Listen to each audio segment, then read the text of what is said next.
Whoa. I'm running short of words right now, but I cannot afford this because I have to speak. Thank you so much for all the love, for all the warmth. Thank you for accepting me. Thank you very much.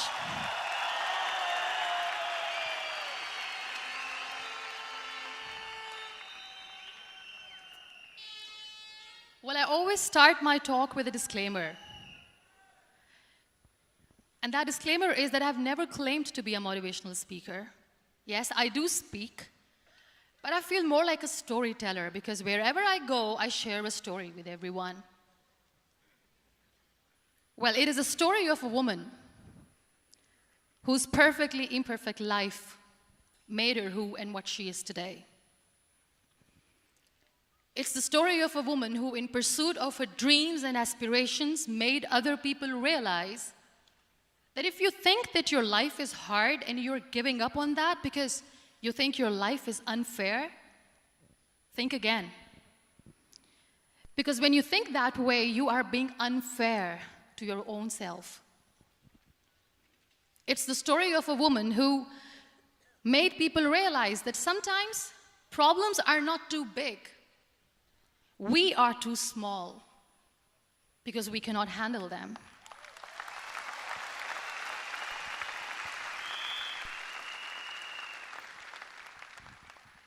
It is the story of a woman who with time realized that real happiness doesn't lie in success, money, fame.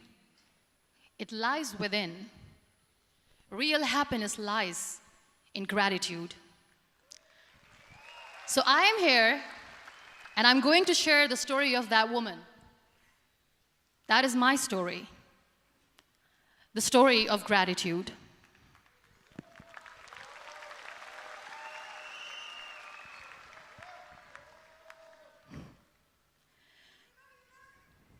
I love you too. I love you all. I believe in the power of words. Many people speak before they think. But I know the value of words. The words can make you, break you, they can heal your soul, they can damage you forever. So I always try to use the positive words in my life wherever I go. They call it adversity, I call it opportunity. They call it weakness, I call it strength. They call me disabled, I call myself differently abled. They see my disability. They see my disability, I see my ability. There are some incidents that happen in your life, and those incidents are so strong that they change your DNA. Those incidents or accidents are so strong that they break you physically. They deform your body, but they transform your soul.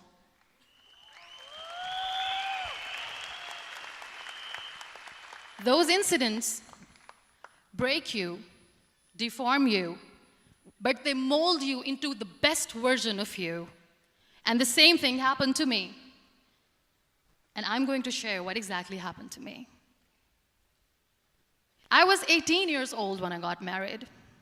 And this thing I'm sharing for the very first time on an international level. I was 18 years old when I got married.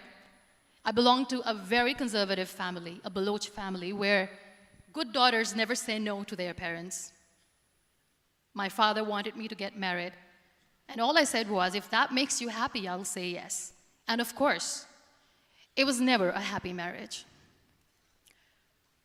Just about after 2 years of getting married, about 9 years ago, I met a car accident. Somehow my husband fell asleep and the car fell in the ditch. He managed to jump out, saved himself. I'm happy for him. But I stayed inside the car and I sustained a lot of injuries. The list is a bit long. Don't get scared. I'm perfectly fine now. Radius ulna of my right arm were fractured. The wrist was fractured. Shoulder bone and collarbone were fractured. My whole rib cage got fractured. And because of the rib cage injury, lungs and liver were badly injured. I couldn't breathe. I lost urinary bowel control. That's why I have to wear the bag wherever I go. But that injury that changed me and my life completely as a person and my perception towards living my life was the spine injury.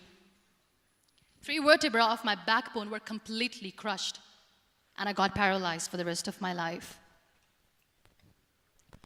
So this accident took place in a far-flung area in the outskirts of a very small province, Balochistan, where there was no first aid, no hospital, no ambulance. I was in the middle of nowhere in that toppled car. Many people came to rescue. They gave me CPR. They dragged me out of the car. And while they were dragging me out, I got the complete transection of my spinal cord. And now there was this debate going on. Should we keep it here? She's going to die. Where should we go? There is no ambulance. There was this 4-wheeler Jeep standing in the corner of the street. They said, put her in the back of the Jeep and take her to the hospital, which is 3 hours away from this place. And I still remember that bumpy ride. I was all broken. They threw me at the back of the Jeep and they rushed me to the hospital. That is where I realized that my half body was fractured and half was paralyzed. I finally ended up in a hospital where I stayed for 2.5 months. I underwent multiple surgeries. Doctors have put a lot of titanium in my arm. There's a lot of titanium at my back to fix my back. That's why people in Pakistan call me the Iron Lady of Pakistan.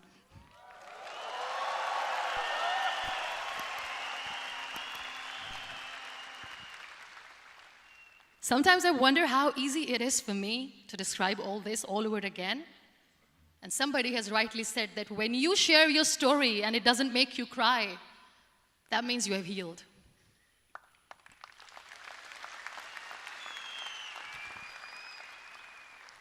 Those 2.5 months in the hospital were dreadful. I will not make up stories just to inspire you. I was at the verge of despair.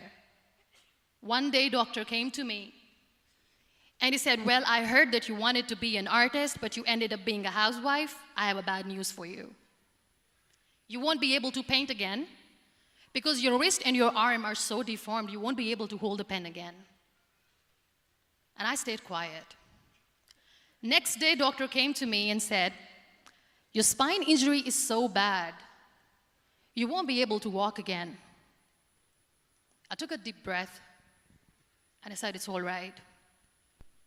The very next day, doctor came to me and said, because of your spine injury and the fixation that you have in your back, you won't be able to give birth to a child again. That day, I was devastated. I still remember, I asked my mother, why me? And that is where I started to question my existence. Why am I even alive? What's the point of living? I cannot walk, I cannot paint, fine, I cannot be a mother. And we have this thing in our heads, being women, that we are incomplete without having children. I am going to be an incomplete woman for the rest of my life. What's the point? People are scared. They think I will get divorced. What is going to happen to me? Why me? Why am I alive? We all try to chase this tunnel. We all do this because we see light in the end of the tunnel, which keeps us going.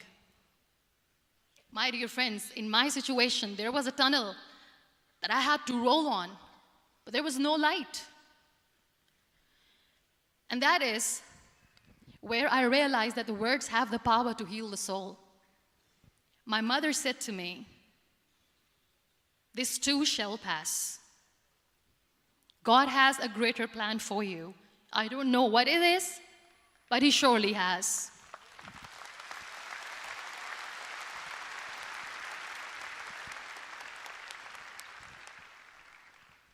And in all that distress and grief, somehow or the other, those words were so magical that they kept me going. I was trying to put that smile on my face all the time, was hiding. It was so hard to hide the pain, which was there. But all I knew was that if I will give up, my mother and my brothers will give up too. I cannot see them crying with me. So what kept me going was, one day I asked my brothers, I know I have a deformed hand, but I'm tired of looking at these white walls in the hospital and wearing these white scrubs. I'm getting tired of this. I want to add more colors to my life. I want to do something. Bring me some colors. Bring me some small canvas. I want to paint. So the very first painting I made was on my deathbed, where I painted for the very first time. It was not just an art piece or just my passion. It was my therapy. What an amazing therapy it was. Without uttering a single word, I could paint my heart out. I could share my story. People used to come and say, what lovely painting, so much color. Nobody could see the grief in it. Only I could.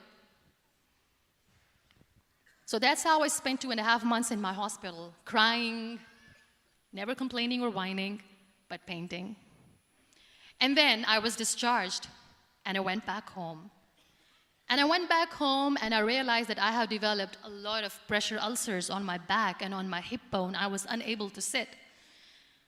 There were a lot of infections in my body, a lot of allergies. So doctors wanted me to lie down on the bed straight for not 6 months, for not 1 year, for 2 years.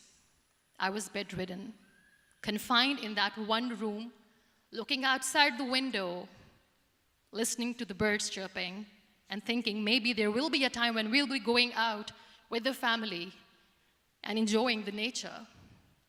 That was the time where I realized how lucky people are, but they don't realize. That is the time where I realized that the day I'm going to sit, I'm going to share this pain with everyone to make them realize how blessed they are, and they don't even consider them lucky. There are always turning points in your life.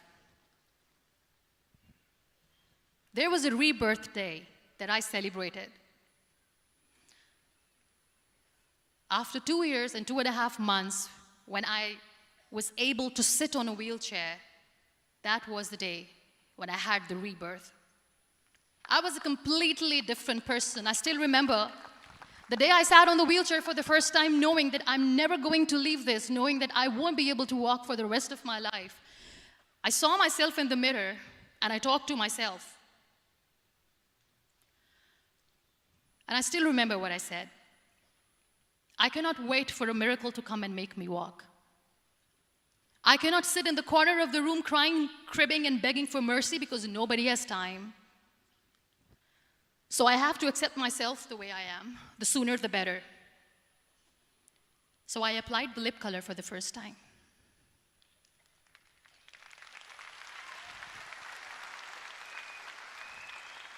And I erased it. And I cried. And I said, what am I doing? A person on a wheelchair should not do this. What will people say? Clean it up. Put it again. This time I put it for myself. Because I wanted to feel perfect from within.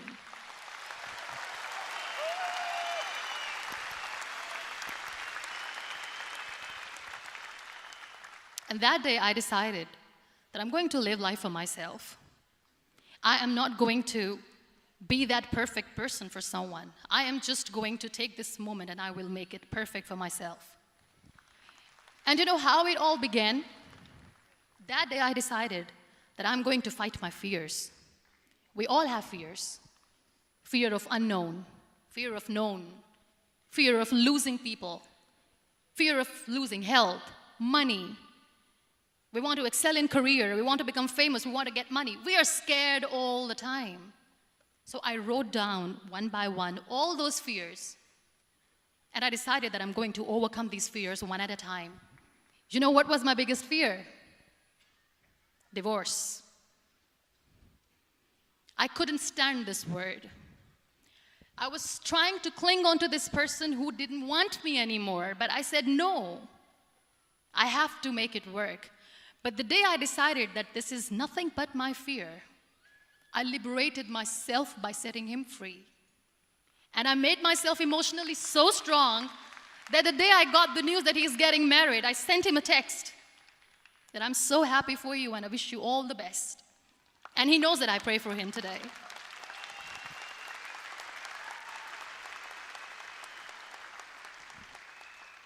My biggest fear, number 2, was I won't be able to be a mother again. And that was quite devastating for me. But then I realized there are so many children in the world, all they want is acceptance. So there is no point of crying, just go and adopt one. And that's what I did.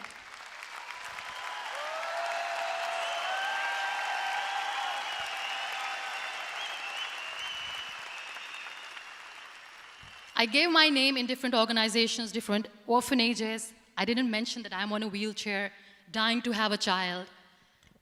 So I just told them that this is Muniba Mazari and she wants to adopt a boy or girl, whatsoever, but I want to adopt a kid. And I waited patiently.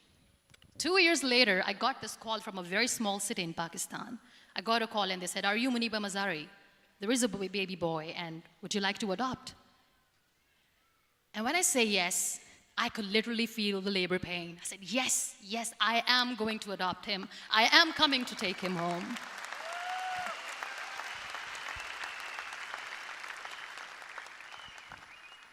And when I reached there, the man was sitting and he was looking at me from head to toe. And in back of my head, I kept thinking that, oh my God, he's going to say she's on the wheelchair, she doesn't deserve it. How is she going to take care of him?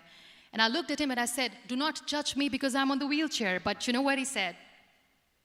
He said, "I know you will be the best mother of this child. You both are lucky to have each other."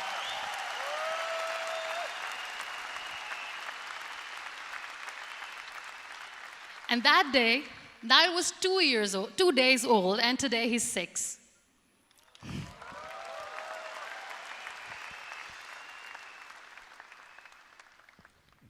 You'll be surprised to know another bigger fear that I had in me. It was facing people. I used to hide myself from people. When I was on bed for 2 years, I used to keep the door closed. I used to pretend that I'm not going to meet anyone, tell them that I'm sleeping. You know why? Because I couldn't stand that sympathy that they had for me. They used to treat me like a patient.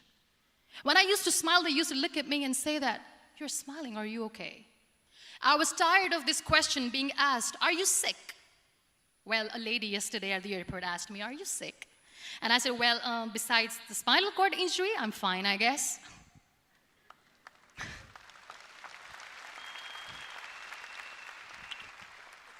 But those are really cute questions. They never used to feel cute when I was on the bed. So I used to hide myself from people, knowing that, oh my God, I'm not going to see that sympathy in their eyes. It's all right. And today I'm here speaking to all these amazing people because I have overcome the fear.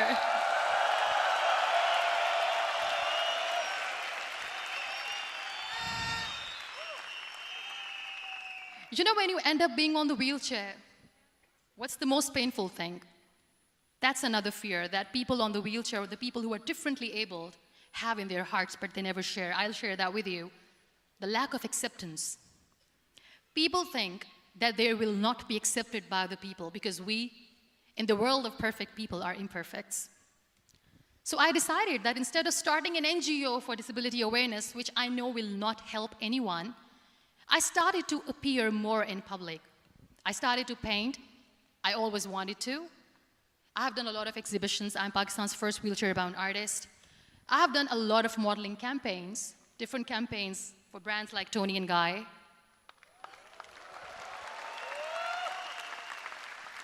I have done some really funny, breaking the barriers kind of modeling. There was this one by the name Clown Town where I became a clown because I know that clowns have hearts too.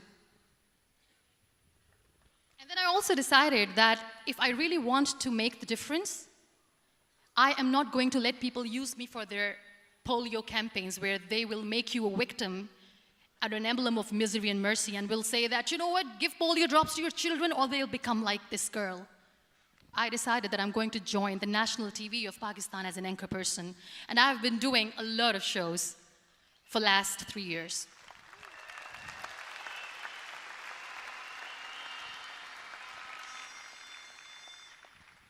So when you accept yourself the way you are, the world recognizes you. It all starts from within. Thank you.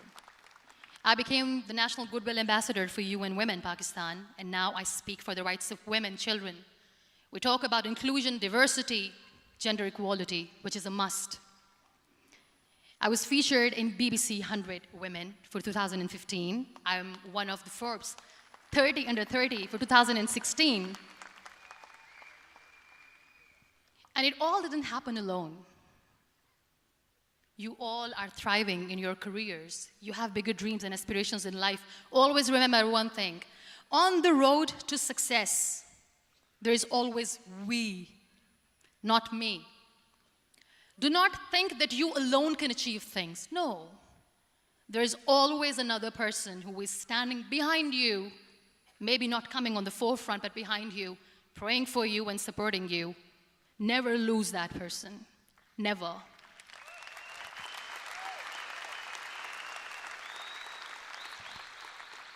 No matter how much I say that I couldn't find a hero, so I became one, I still want to recognize those 3 people in my life who literally changed my life completely, and I get inspiration from them every single day. Waleed Khan. Many people know about the terrorist attacks in Pakistan. We have lost many people. And I'm sharing this with a very heavy heart because we actually have lost a lot of people in this huge turmoil of terrorism. These people are barbarians. They do not see people. They're even worse than animals. They have killed people in mosques. They have killed people in churches, temples, even in schools. There was this terrorist attack in Army Public School, Peshawar, where these terrorists entered in an examination hall and they killed our children.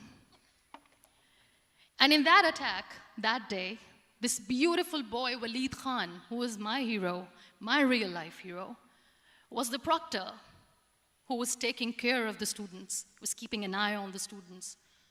Those barbarians shot him 3 times in the face, 5 times on his body, and he fell down. I was asked to give a talk in the school after a week of that terrorist attack. With a very heavy heart, I went there and I spoke. We sang a few national songs. I thought that maybe I've done my part, but deep inside, it was killing me. I could see children injured. I could see children sitting on the wheelchairs, looking at me, wondering, what next?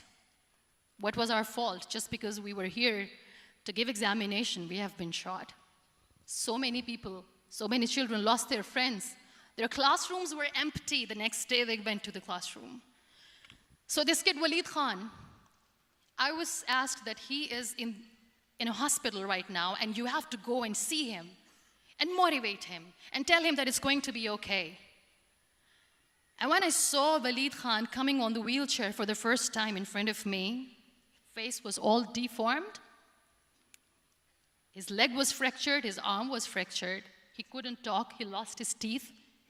He cannot sneeze, he cannot smell.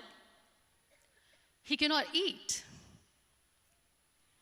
And I kept thinking, what should I say? That everything is going to be all right? No, nothing is all right. And while I was juggling with the words, what to say, what not to say, this beautiful child, Waleed Khan, came to me and he said, "Are you Muniba Mazari?" I said, "Yes." He said, "Baji, let's take a selfie."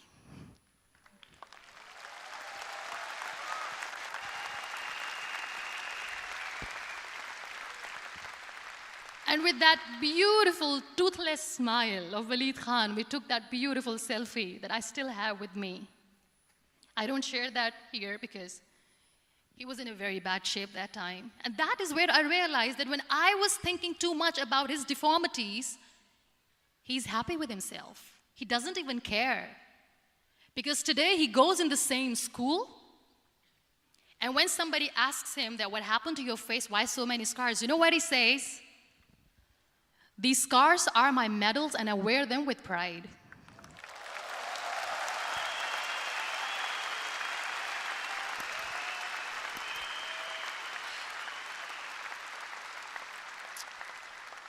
And how beautifully he says the terrorists wanted me not to study. I am going to study. I will become a doctor one day.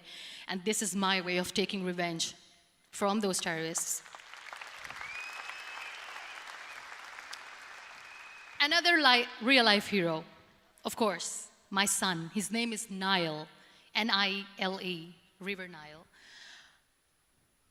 I learned so much from this kid. The first and foremost thing is patience. How to be patient when you know that your mother cannot walk, when you know that your mother is different from the other women, when you know that your mother cannot go out and play with you, how to stay calm. He loves football. And when we got the very first football, he was 4 years old. He was super excited. I still remember he came in the room and he said, "Mom, let's play football." And he kept the ball in my feet. And he said, "Let's kick it." And that day I felt disabled. I said, "I cannot kick the ball." And I was down with the same face. He looked at me and he said, "Well, that's all right. Your legs are not working, but your hands do. Let's play catch the ball."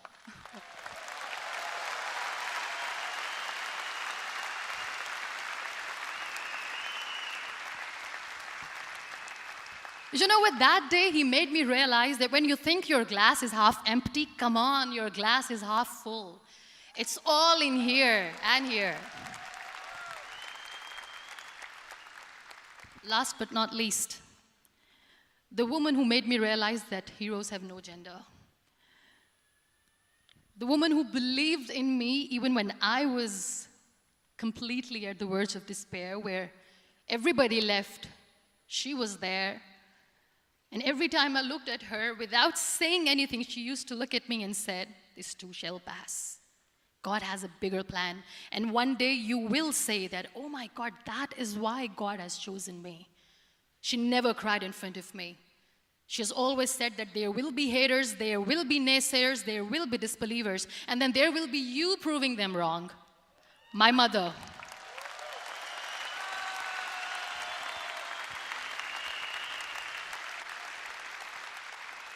Whatever I am today, I'm nothing without her. I'm nothing without her. Thank you, Mama. I wish you were here. Thank you for making me who I am today.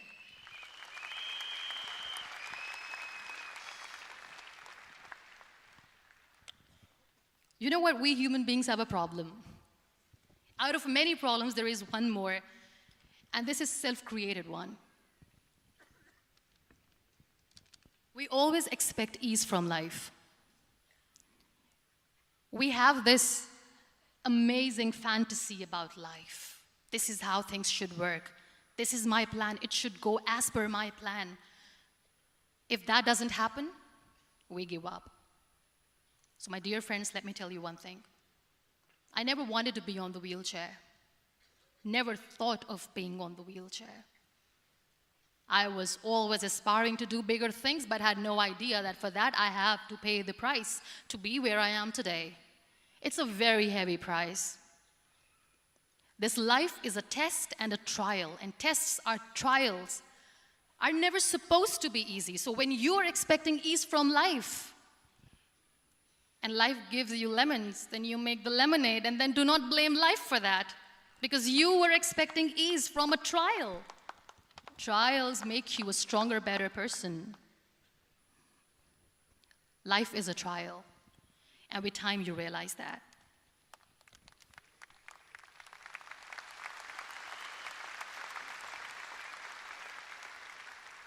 It is okay to be scared. It is okay to cry. Everything is okay, but giving up should not be an option. They always say that failure is not an option. Failure should be an option, because when you fail, you get up, and then you fail, and then you get up, and that keeps you going. That's how humans are strong.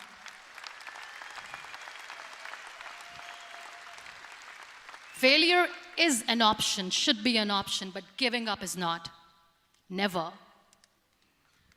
We have this thing in minds. We call it perfection. We want everything perfect. We want ourselves to be perfect. There is this image in our head about everything. Perfect life, perfect relationships, perfect career, perfect amount of money that we need to earn no matter what. Nothing is perfect in this world. We all are perfectly imperfect, and that is perfectly all right. That's all right. We were sent here not to become the perfect people. Those people who tell you how to look perfect, even those people are imperfect. Trying to fight this fear of looking imperfect. I used to be perfect. I still remember. I got this compliment years ago when I used to walk. Oh my God, look at you. You're fair, you're tall, you're perfect. Look at me now. You're still perfect. Only the perfect eyes can see that. Only the perfect eyes will see that. Only the perfect eyes will see that. So yes, in all those imperfections, you have to listen to your heart. You don't have to look good for people. You don't have to be perfect just because other people want you to be perfect. If your soul is perfect from within, that's all right. This is all what you want. This is all what you need to be. Our society has made very weird kind of norms to look perfect and great. For men, it's different. For women, it's different. We think too much about what people say. We listen to ourselves too little. You know what makes you perfect? When you make someone smile. You know what makes you perfect? When you try to do something good for the people around you. You know what makes you perfect? When you feel someone's pain. And how beautiful pain is that it connects you with people. No other medium can connect you with others but pain. That's why I always say that I'm in pain, and that's a blessing in disguise for me. Today, just because I'm in pain and I'm on the wheelchair, I work for children. Being the head of CSR for a company, we conduct medical camps in far-flung areas of Pakistan where so many kids die because they don't have medical facilities. And I personally believe just because they cannot afford to live doesn't mean we'll let them die. So we give them money, we give them medical treatment, we try to heal their wounds, physical and emotional.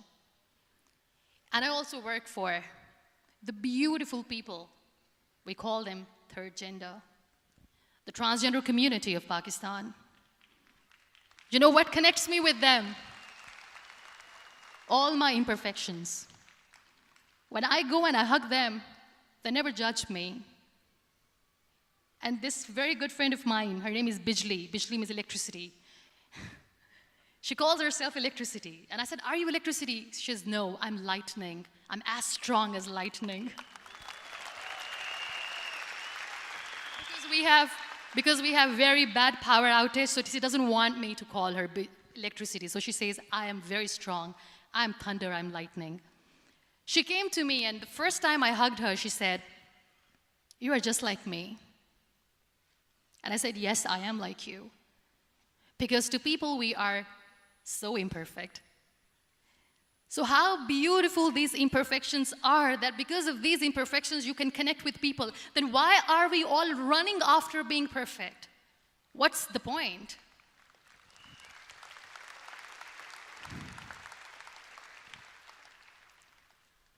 Every time I go in public, I always smile. There's always a big toothy smile on my face, and people ask me, don't you get tired of smiling all the time? What's the secret? I always say one thing, that I have stopped worrying about the things that I have lost, the people that I have lost. Things and people who were meant to be with me are with me. And sometimes, somebody's absence makes you a better person. Cherish their absence. It's always a blessing in disguise. I always say that people are so lucky they don't even realize. You must be thinking, okay, you're lucky in what sense? Well, the breath that you just took was a blessing. Embrace it.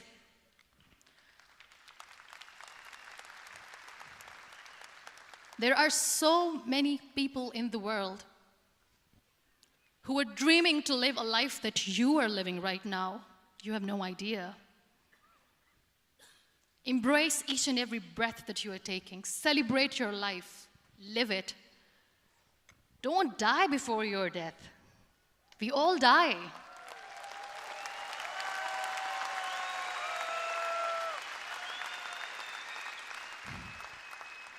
We live this one routine of a day for 75 years and we call it life. No, that's not life. If you're still thinking why you have been sent here, if you're still juggling with the concept of why you are here, you haven't lived yet. You work hard, you make money, you do it for yourself. That's not life. You go out, you seek for people who need your help, you make their lives better. You become that sponge which can absorb all the negativity, and you become that person who can emit beautiful, positive vibes. And when you realize that you have changed someone's life, and because of you, this person didn't give up, that is the day when you live. Always.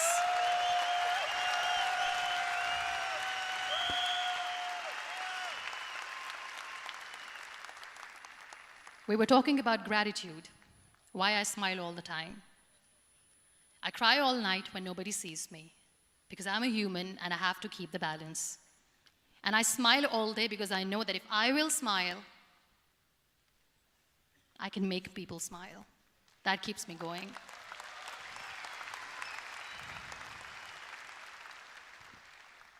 Be grateful for what you have, and you will always, always end up having more.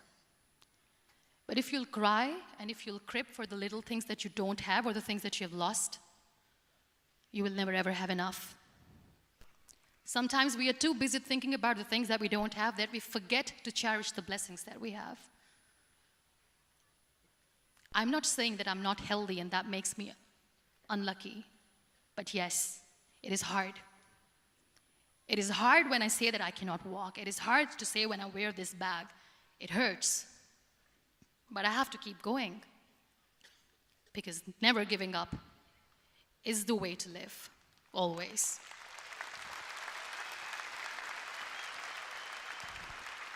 So I'll end my talk on a very short note. Live your life fully. Accept yourself the way you are. Be kind to yourself. Be kind to yourself. I'll repeat, be kind to yourself, and only then you can be kind to others. Love yourself and spread that love. Life will be hard. There will be turmoils, there will be trials, but that will only make you stronger. Never give up. The real happiness doesn't lie in money or success or fame. I have this all, I never wanted this. Real happiness lies in gratitude. So be grateful, be alive, and live every moment. Thank you so much, everyone. Thank you.